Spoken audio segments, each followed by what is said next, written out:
breathing quiet, sentiment, benevolent. Dharma friend, sitting still in vital silence, wanting nothing, we practice eco-Buddhism together.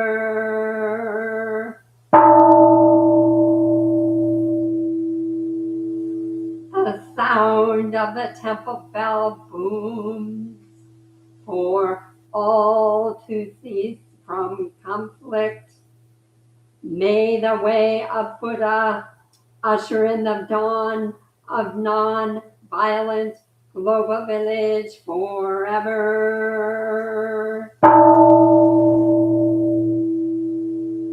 Here is the after sound of the bell.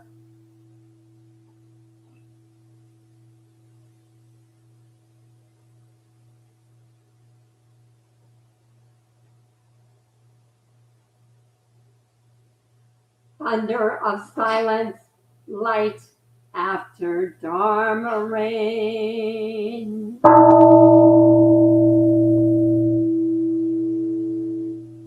Om Amoka Bhairakana Maha Mudra Manipama Chavala Pravataya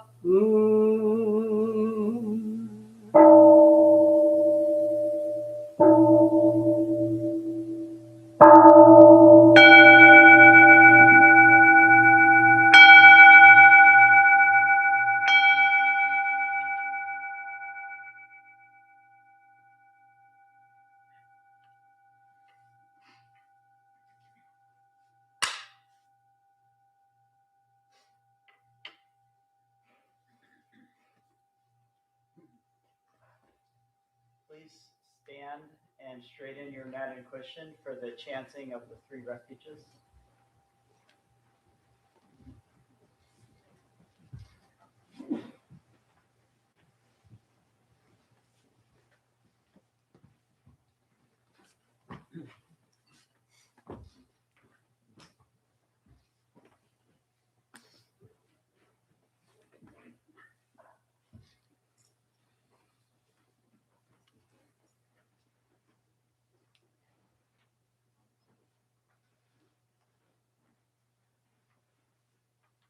We'll chant the three refuges first in Sino-Korean in keeping with our Zen tradition, and then we'll do a translation in English.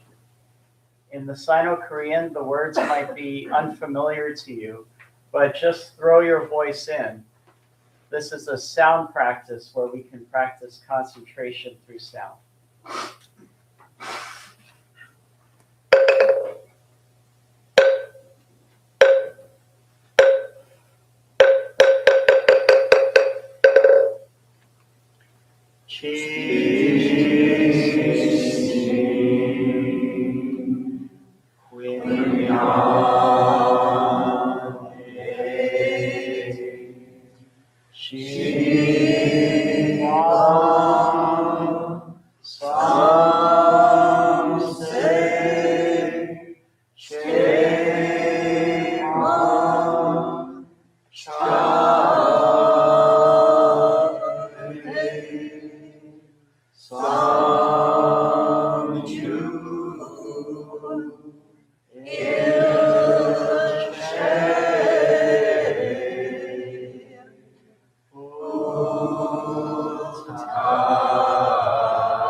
Sam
And now in English, please repeat after me.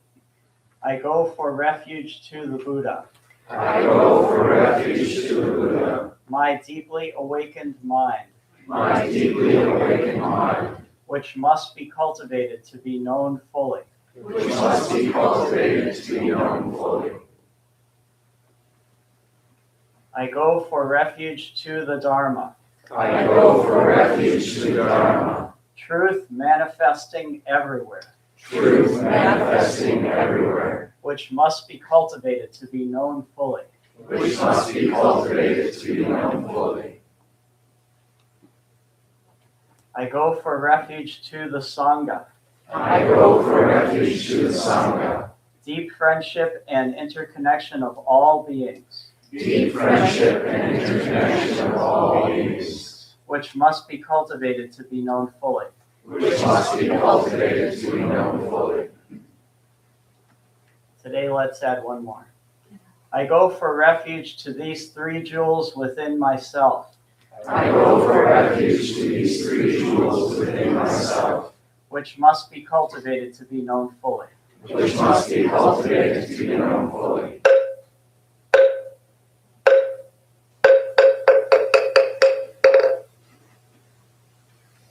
Please remain standing for our dedication.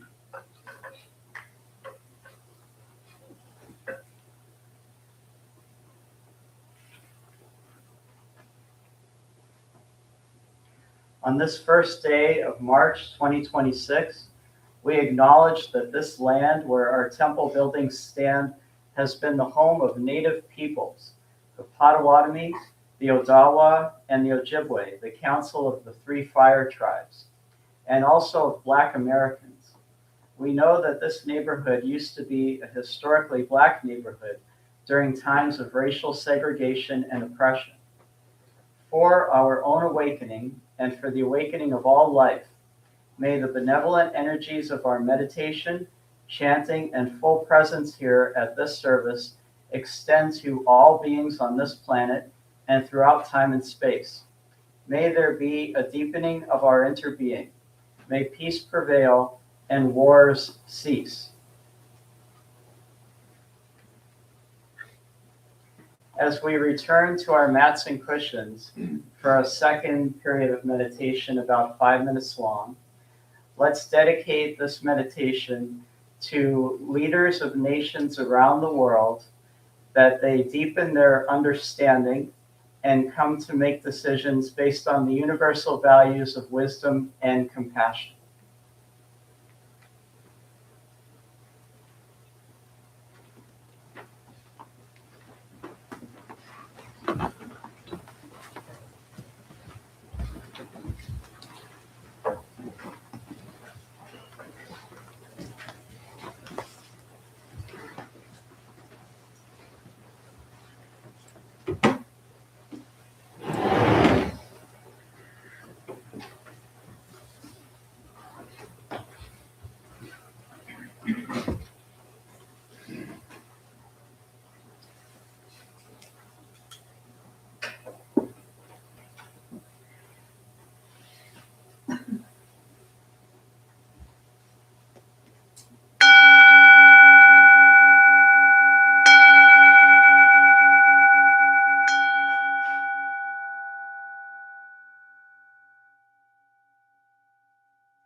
Please follow along for some simple stretching exercises.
Please sit comfortably for the Dharma talk.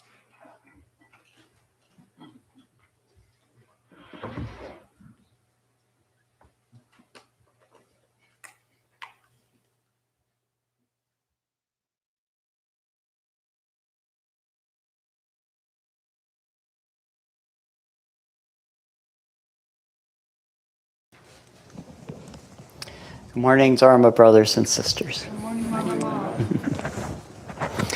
Last time I was up here and I gave a Dharma talk, there was a very good question from a young woman in the audience who was asking about right livelihood. And she asked something like,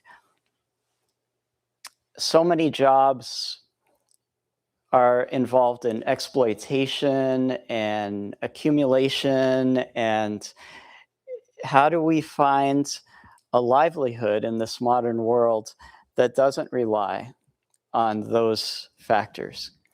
And so today I want to talk about right livelihood, and specifically about a book that I read about 25 years ago, which helped formulate my thoughts on right livelihood. And it was called Zen and the Art of Making a Living by, the author's name is Lawrence G. Bolt, B-O-L-D-T. And so when we read about the fifth precept, not to engage in the production and trading of firearms or of chemical poisons which confuse and weaken the mind, that offers some guidance, but it doesn't offer any inspiring alternatives to that. And the comedian Dave Barry once said, adults are always asking kids what they want to be when they grow up, mostly because we're looking for ideas. So in thinking about right livelihood, one strategy that you've probably heard comes from Joseph Campbell, the author who advised people to follow your bliss. How many people have heard that before? Follow your bliss. Yeah. And that's inspiring, seeing what motivates us, what makes us happy. Years later, the author Elizabeth Gilbert, who wrote the book Eat, Pray, Love, responded that many people don't know what their bliss is yet or how to find it. So she advised instead, follow your curiosity. And I think that's even more helpful. When you follow your curiosity, you don't know what the outcome's going to be, but you can just lean into it and try it out. In my own case, I entered college in 1987 at an engineering school in upstate New York, wanting to study aerospace engineering. I was inspired by Star Wars and Battlestar Galactica, and especially the sequel to 2001, A Space Odyssey, which was called 2010. There was a character in that book who had designed the Discovery spacecraft. And I thought, wow, that's a job that somebody could have, like designing spacecraft. And I thought that was really exciting. And unfortunately, although I entered college in 1987. In 1986, the Space Shuttle Challenger exploded.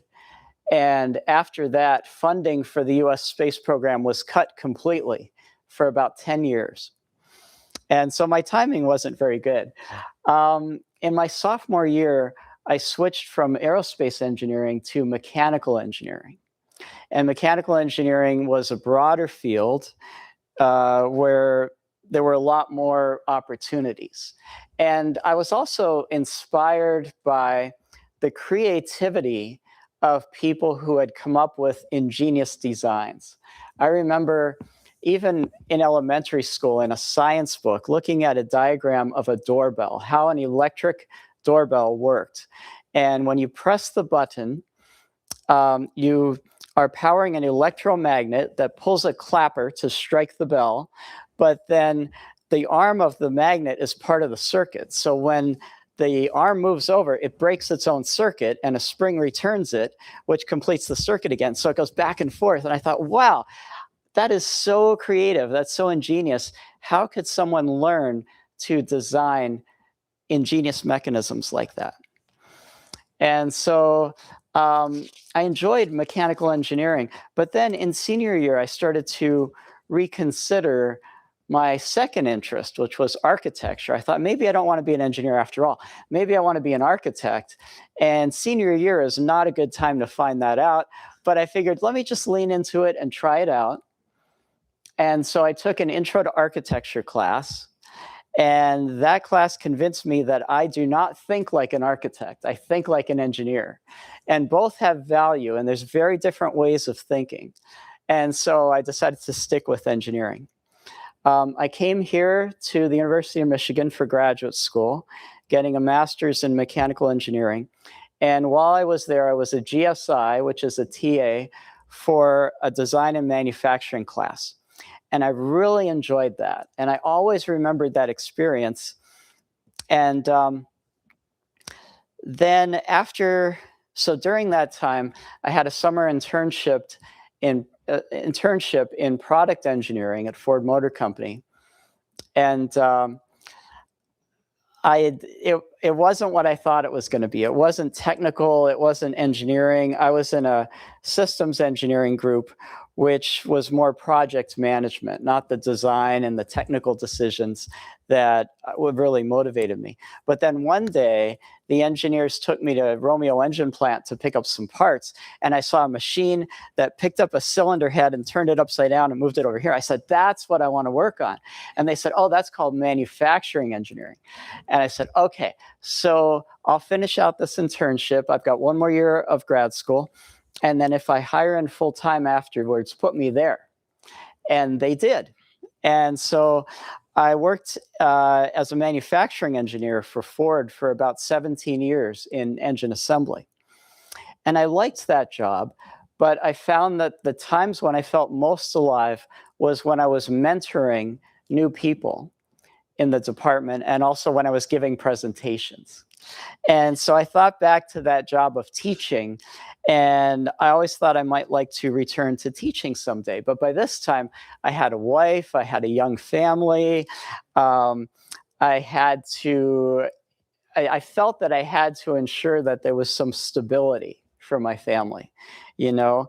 And so I enjoyed what I was doing, particularly the aspect of designing machines. There was still a lot of project management, but I could take some time when I had finished my work and learn how to use computer-aided design systems and learn how to design equipment and get it built and work with the people who built it. And so while working for Ford during the day, I was also taking classes at night at Washtenaw Community College, one class at a time, on computer-aided design. And when one of the professors retired, he said, you know, they're hiring some part-time people to replace me, and you seem to enjoy helping the other students when you finish your work. So would you like to teach a class? And I said, I would love to do that. So I leaned into it again. And so that went on for a few years. I was working at Ford during the day. I was teaching one class one night a week at the community college. And then the community college decided to get rid of their program in computer-aided design. And I said, well, I would like to, like my dream job would be working at U of M, but I can't do that because I don't have a doctorate. I can't be a professor. I'm not qualified for that. But I looked, and there was a job posting for a lecturer who didn't do any research, just did teaching. Doctorate was not required. And it was to teach 2 specific classes, very large classes, in design and manufacturing. One class was the same material I was teaching at the community college. The other class was the same class I had been a TA for 17 years before. So I said, I have to apply for this. And then when I got the job, I quit my job at Ford. And I've been teaching at U of M as a lecturer for the past 16 years now. So when my students ask me for job advice and they're stressing out about choices, I tell them you do not have to get it right the first time. And some of you may remember Timothy Leary. And one of the things that Timothy Leary said, if you don't like what you're doing, you can always pick up your needle and move to another groove. That's a record, audio record analogy.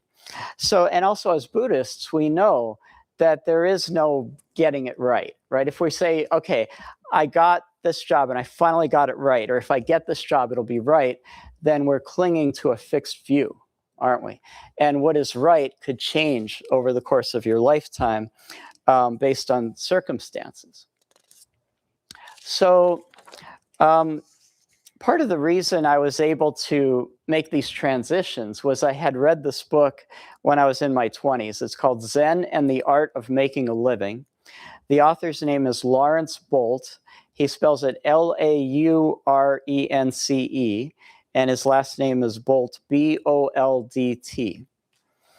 This book started out by explaining in the modern world, a lot of us have this myth of the little king. And the current culture tells us that each of us can be our own little king, where work is just a way to make money, a way to accumulate wealth. And in doing so, sometimes we're exploiting natural resources, we're exploiting people, and we chase after power, we chase after leisure and security, not realizing that it's a dead end. And even if we do not want power per se, many of us tend to start by pursuing security, right? Getting enough money so that economically I'm secure, my family is secure. And then the question becomes, how much is enough, right? And then also we see advertisements for vacations and different types of leisure, and that's very enticing. And again, how much is enough? And when we stop and think about it, it's focused on our ego instead of our relationship to other people. And furthermore, it sets up a dichotomy between ourselves and others. So in contrast to that myth of the little king, this book talked about a different paradigm, which was the paradigm of the artist.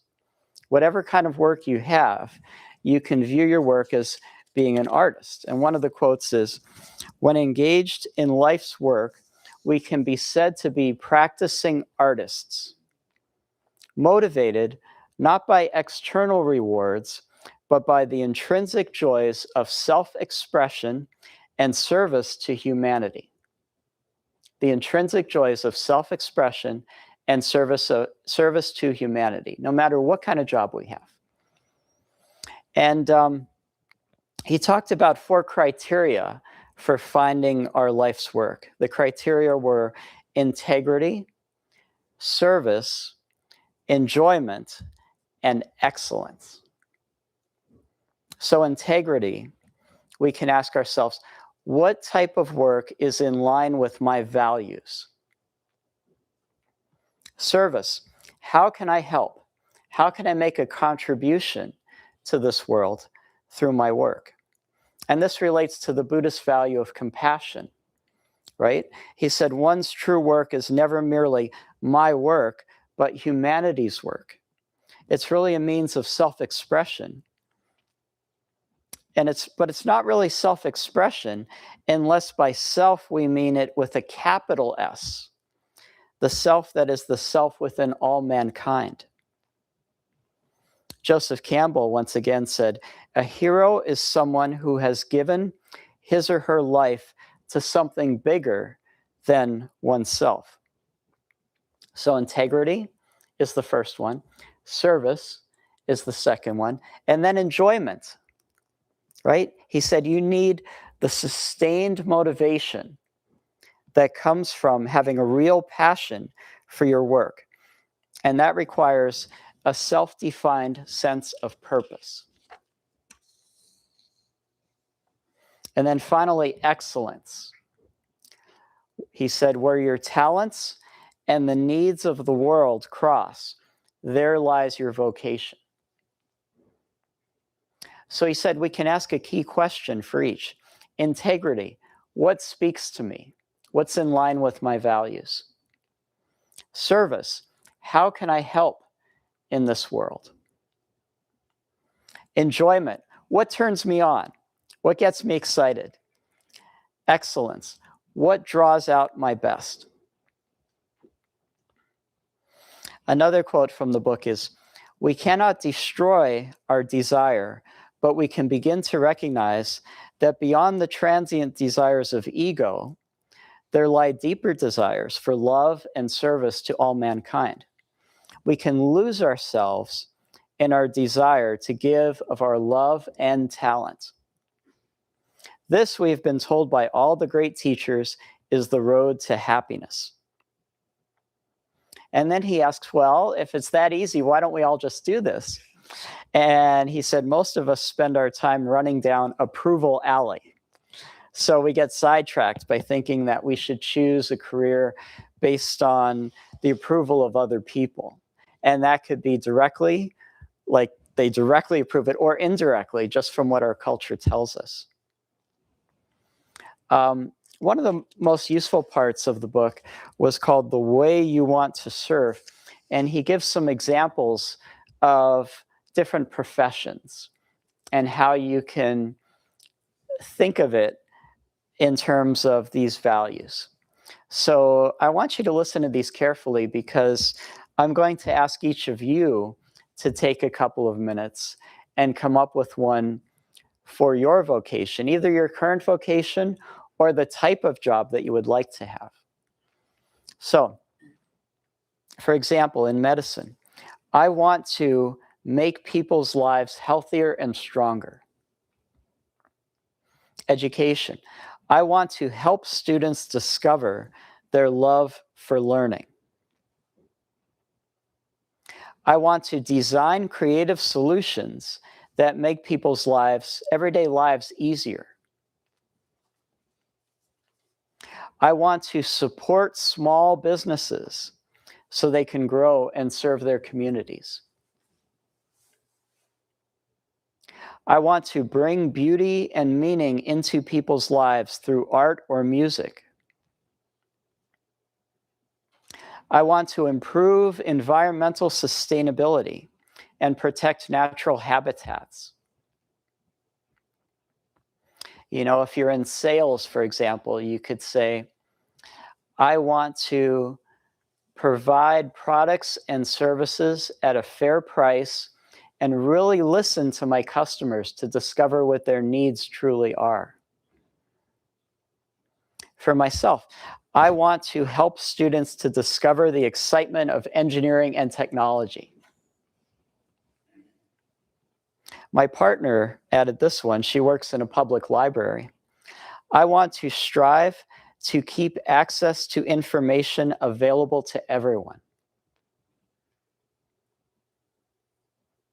So using these as inspiration, I want to ask you to do an exercise.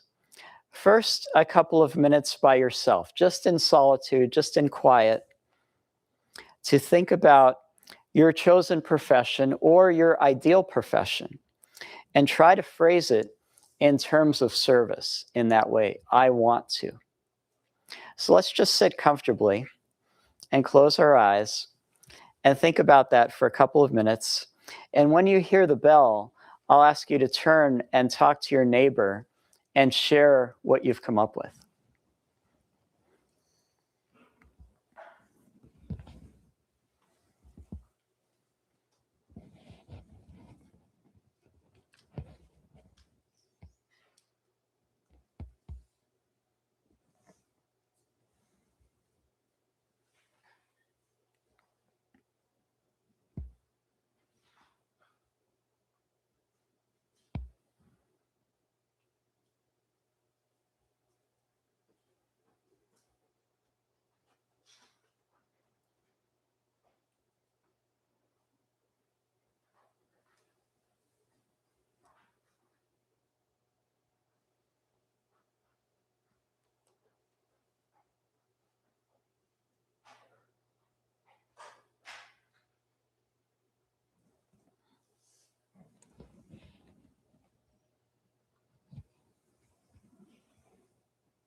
Okay, please turn and talk to your neighbor.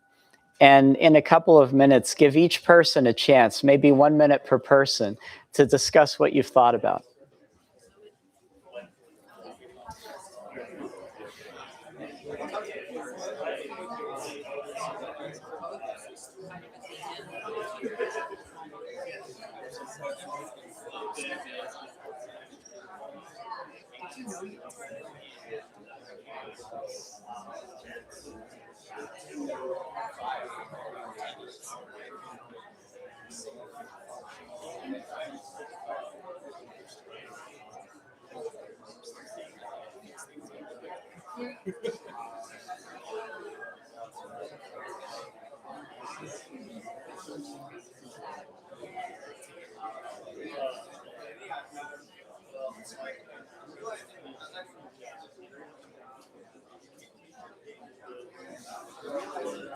Make sure that each person gets a chance to share.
Okay, we have about 10 minutes for general discussion.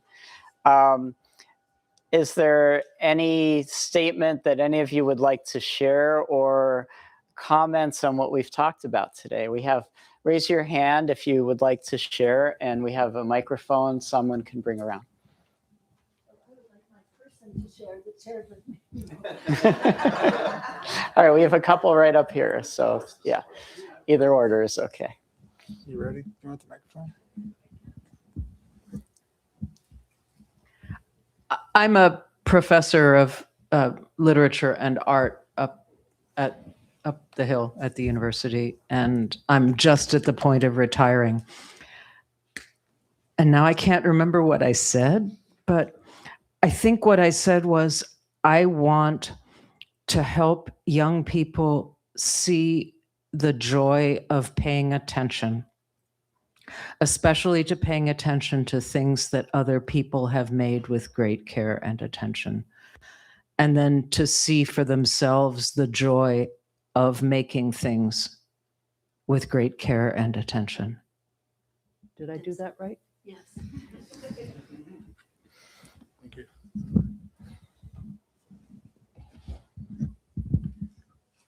Testing. Well, thank you for the talk. It's actually very relevant to what's on my mind right now. Actually, I was thinking about this very thing today morning and this whole week. And actually, my first time when I came to this temple, you were also the Dharma talk, the first one. But anyway, I very much relate to that space that you were in as studying engineering and being fascinated by that, and then slowly learning to lean into your curiosity, right? And from what I understood, your progression was very natural and slight deviations from that path that you were on to follow your curiosity. But I feel like coming here, you suddenly become aware very quickly that your internal compass is way off the path that you're on. So how do you, I anticipate there being a lot of answers in that book that you suggested. But do you have any comments on how to navigate a sudden awareness of a difference between your internal compass and the path that you're on? Yeah, that's a very good question, because while some changes in occupation are gradual shifts, other ones are larger jumps, a way to lean into it with larger jumps is to explore in a safe way what the new career might be about. For architecture, I had to take a class to discover it wasn't what I wanted after all. But if you're interested in a particular field, you could, for example, this is something that I did, join a professional society based on that field. In my case, it was the American Society of Manufacturing Engineers. And then I was meeting with it was the local chapter, right? So I was meeting once a month with local people who worked at different companies, and we'd have plant tours and we would discuss, we'd develop networking with each other. And then I found out what those jobs are really like. And another thing you can do is have an informational interview. you know, whether you've developed that network or not, you can contact someone who does what you think you want to do and say, hey, can I talk with you over the phone for 15 minutes? I want to learn what your day-to-day work is really like. Or I want to know, like, if I'm interested in this field, how should I prepare in studying to get to that field? Those are two things you can do, and perhaps other people have other suggestions.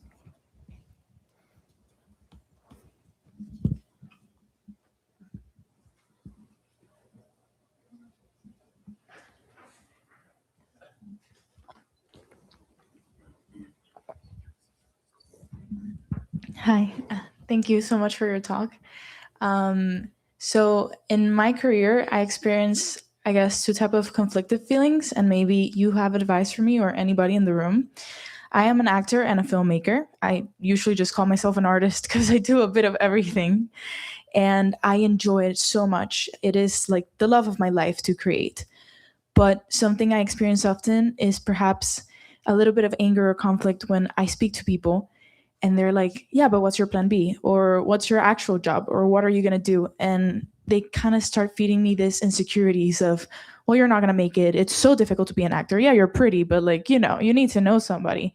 And it's all of these things that it's like, you're not going to make money. You're not going to do this. Oh, you're moving, but do you have a job? And it bleeds into myself. Though I have this crazy, weird confidence of everything is going to work out.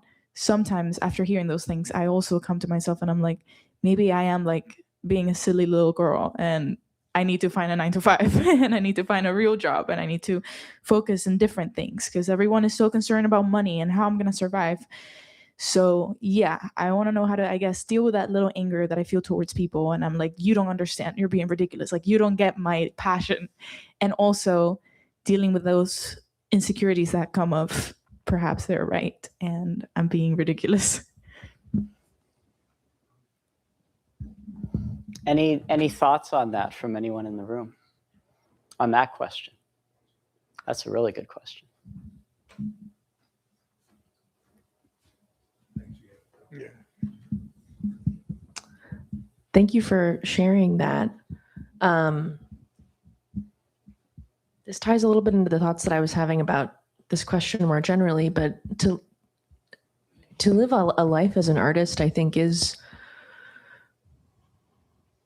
one of the few ways to truly have a right livelihood in this world.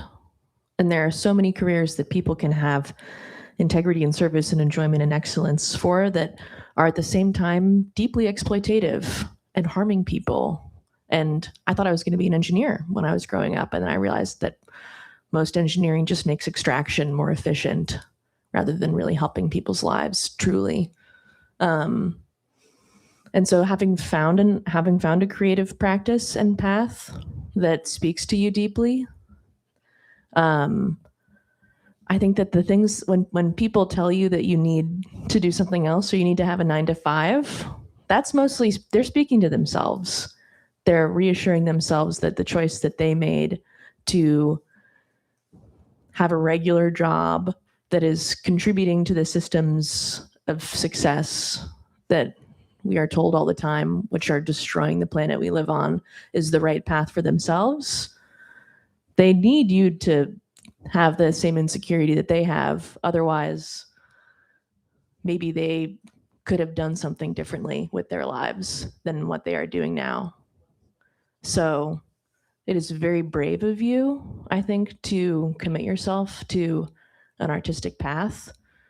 And when people project their insecurities and their doubts about the choices that they have made of maybe not choosing a true right livelihood for their own selves, I think that that's an opportunity for you to have compassion for them and understanding of their suffering that's leading them to make those comments to you, because I actually don't think it has anything to do with you.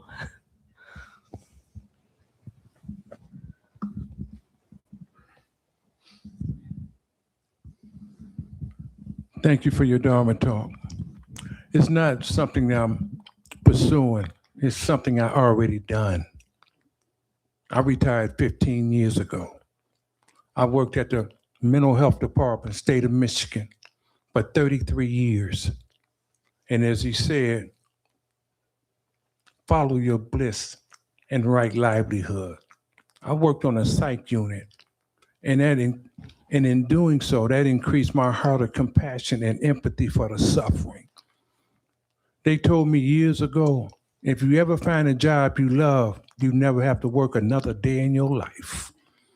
I look forward to going to work every day to make sure that my patients were safe and secure and the staff was secure as well.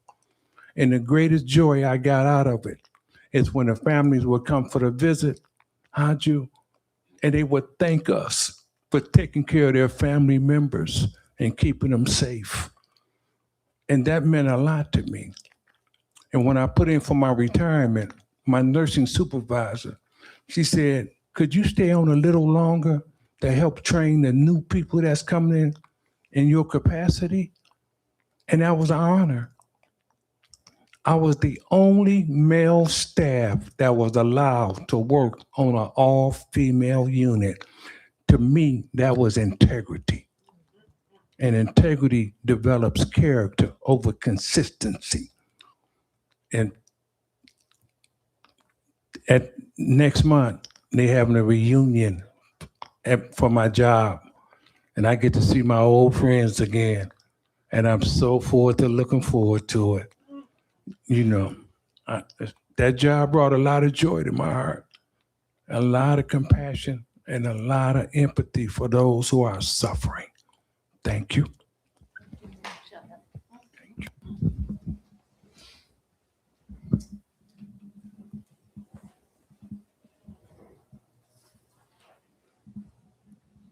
Thank you. Thank you for your talk. This is partly a response and also just my statement. I own a preschool and we play in the woods. And I have to really think about the words that I said in my head. I want to nourish and enliven the universe's voice of inner navigation for young kids and their families through play and investigation and expanding awareness. And why that's a response is because I think if we're going to find right livelihood, you have to connect with the silly little girl, because it's forgetting that causes us to not be doing right livelihood, which is why that's what I'm trying to do for all the kids, and then help their parents to remember themselves.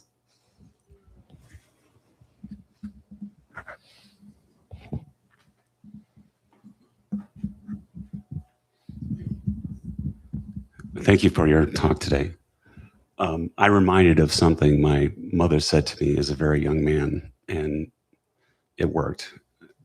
She said to me, James, your father hates his job. And she said, don't let that happen to you.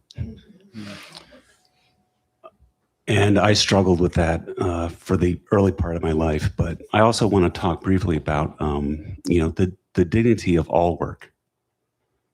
It'd be shoveling snow or making bread or doing tasks that maybe would seem miserable, but she also said, and I'm sure you've heard this phrase, that most people live lives of quiet desperation because they have families to take care of and they have responsibilities and they can't afford an education.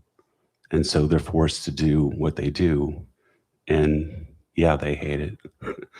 But I think it's a matter of perspective. And if they just learn to see the dignity, for us as a society to value all work and to see it in those terms. Thank you.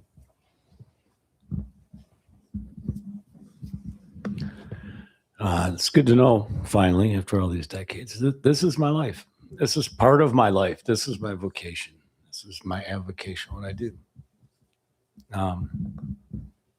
Answer to the question. There's no question. No question. But there is people to network with. Have you met our local, I'm not asking you to answer, but have you met our local movie producer? As I'm sure you must have. And I do believe you have.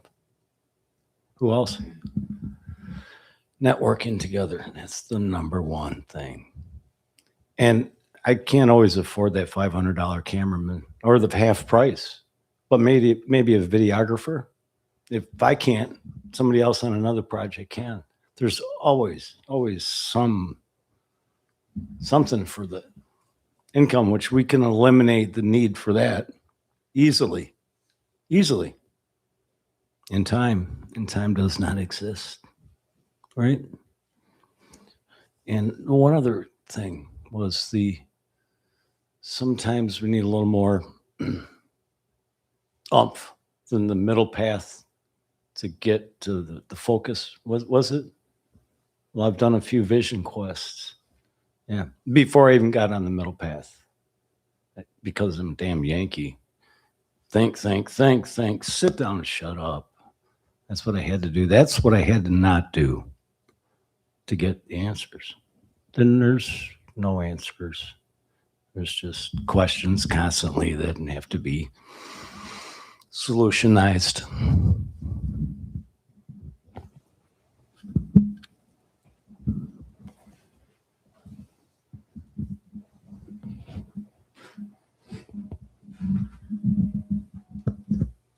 I thank you for your talk. I'm wondering, what if you're curious about two different things in different fields?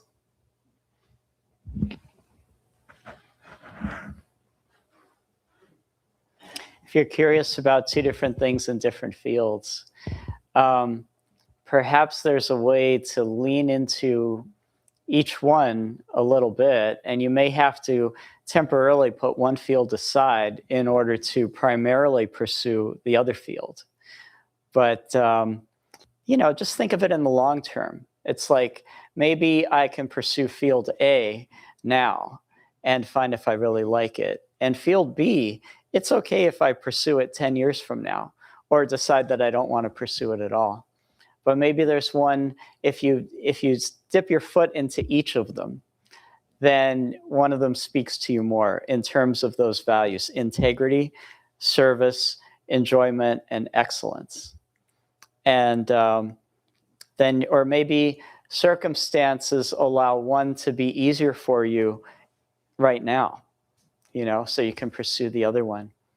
And also an additional comment on, what's your plan B? You may have to have a plan B, but don't let it interfere with your plan A. An example from someone close to me is they wanted to major in ceramics in college. And their father said, okay, that's great, ceramics, but how are you going to earn a living? And so they decided to major in art education, where they were qualified to teach art to children, but never give up their pursuit of ceramics. It could start out as a hobby and then perhaps evolve into a full-time profession. Okay, and I think Haji's got one more? Okay, Haji gets the last word, and then we have announcements.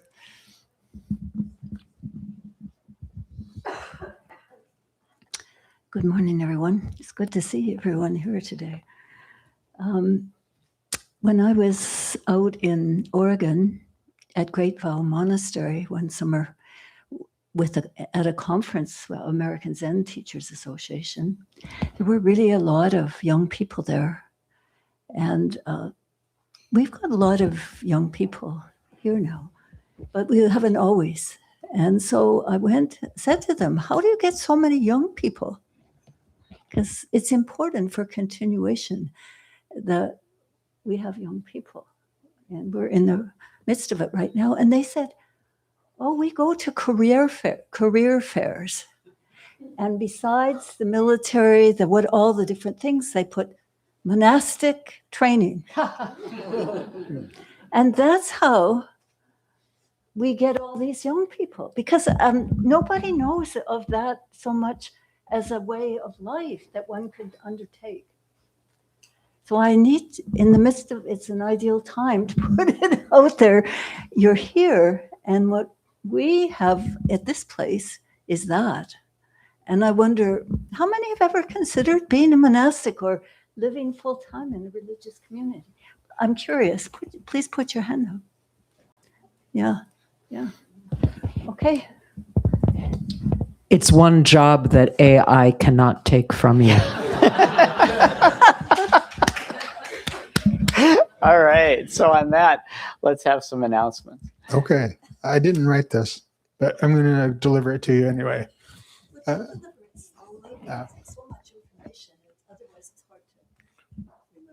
Okay, sure.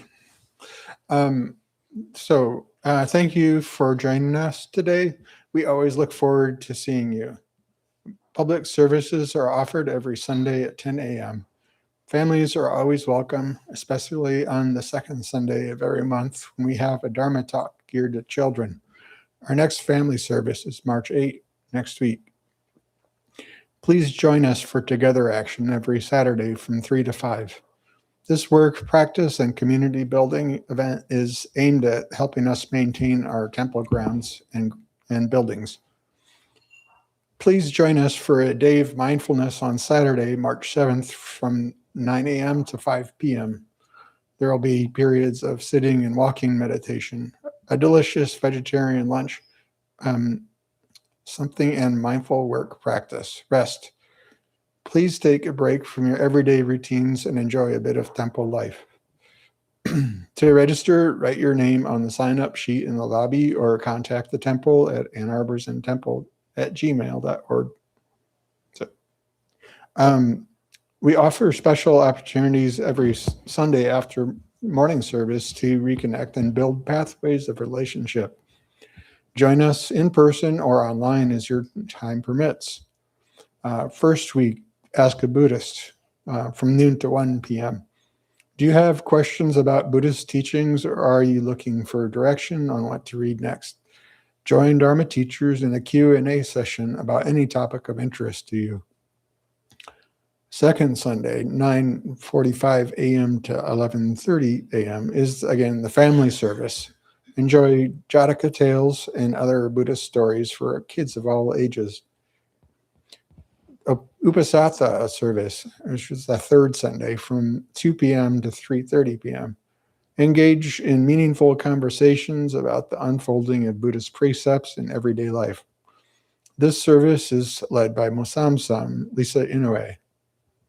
Sangati on the fourth Sunday at noon to 1 p.m. Meet informally with advisory council members and teachers to reflect on the morning service Dharma talk, learn about the temple mission and programs, and share ideas about what's next.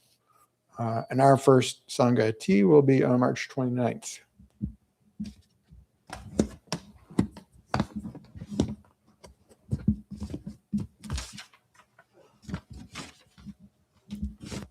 Our ongoing classes continue.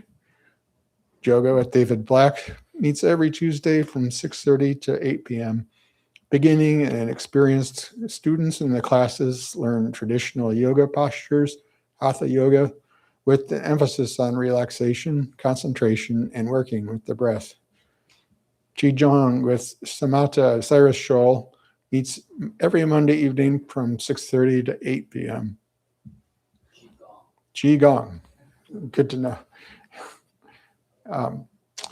The temple offers meditation classes on a regular basis. The course includes simple stretching exercises, work with the breath, meditation postures, concentration, and mindfulness practice. Everything you need to know to support your own home practice. Our 5-week version offers 2 hours of instruction per week from 6:30 to 8:30 p.m. on Thursday evenings. The next class will begin on April 23rd. We offer also the same instruction in a condensed overnight format from Friday evening at 7 p.m. through noon on Sunday. And this version includes an overnight stay and breakfast at the temple. And our next overnight meditation class is March 27th to 28th.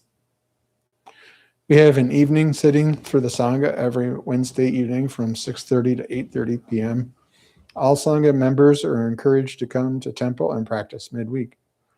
We also hold an early morning sitting for members each Sunday from 6:30 a.m. to 8 a.m. with breakfast included. Our online Sangha meets every Sunday from 8 to 9:30 p.m. This service joins us with practitioners from our temples in Toronto, Ann Arbor, and New York, as well as those living at a distance. The Zoom link is located on our website. For details about any of these classes, please talk to one of our Dharma teachers who are wearing the gray, and sign-up sheets are in the lobby. And also, the temple is entirely supported by your generous donations, which I see there are. Thank you. There is a fishbowl in the lobby for monetary donations, PayPal QR code, as well as an electronic credit card device.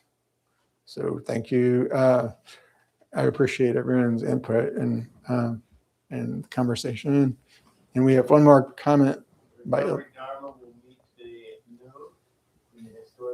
next door to the big yellow house in the library. Oops. And the Buddhist Q&A will be in this room right after tea. Okay, that's the first one. So also, as we get up to go to the foyer and hopefully stay for tea, we're going to ask that if you have mats and cushions that aren't up in the middle row here by the carpet, we ask that you return them to their places either on the left or right hand side of the room. Stack them neatly, please. And I think that might be just about it. Right. Okay. So we'll do fishbowl. Yep, that is true. as I mentioned. That is out there. So let's, after we straighten our mats and cushions, let's do the 4 great vows, and then put our mats and cushions away unless they're touching the carpet. And then you're welcome to join for tea in the entrance hall or the discussion over here.